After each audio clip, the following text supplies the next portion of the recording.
Greetings, family, friends, and survivors. Well, that's a happy sight. Haven't seen that in a while. I wanted to mention something about going off-grid.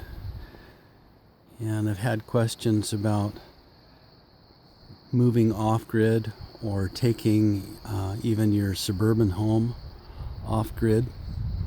And one of the common questions I get asked is, well, how many solar panels and batteries do I have to have?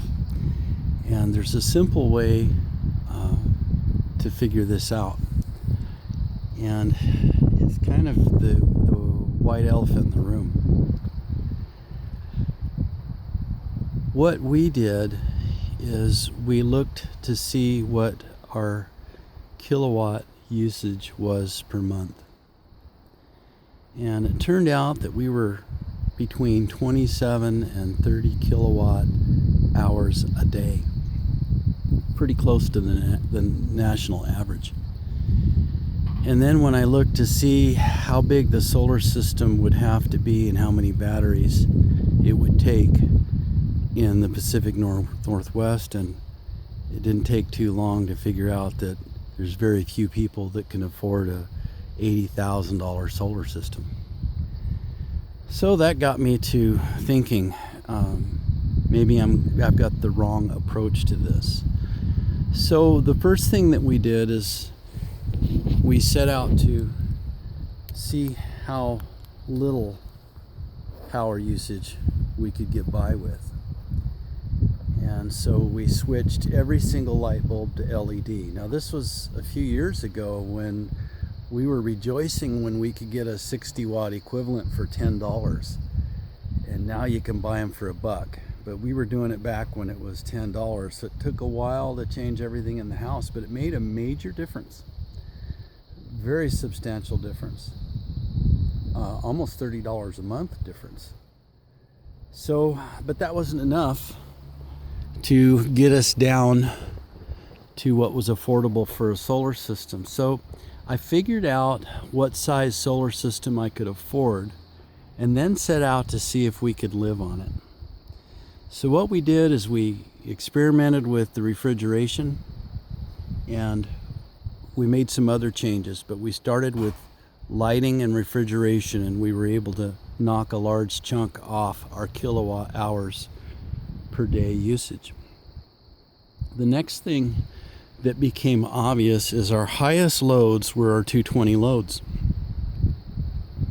220, 240 resistive heating loads. And that's your dryer, your oven, and your water heater. So I did a pretty good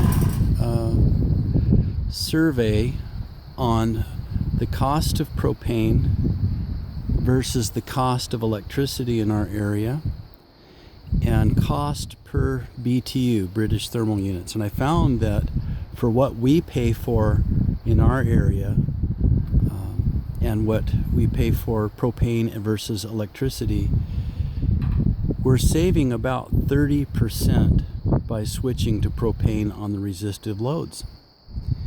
And of course, if the propane prices go up or you buy the wrong time of year, they seem to cancel each other out.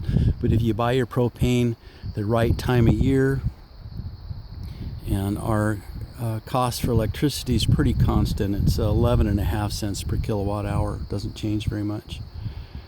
And so it's pretty easy to figure out that propane was going to save us. Even if we didn't go off grid, just switching to propane on the dryer and on the water heater and the oven was going to save us 30% straight across the board. So we did that.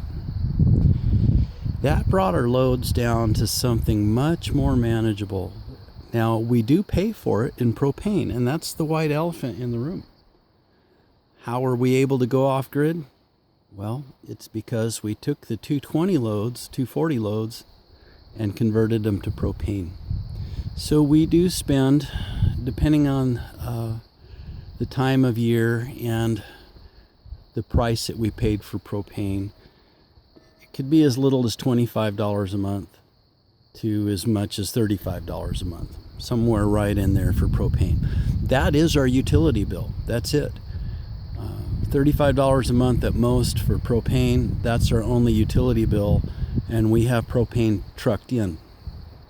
That's the white elephant in the room. How were we able to get our loads down to something manageable on a small solar system, in our case 4.8K of solar? It was by changing things to propane. Now on the water, that would be another 240 volt load.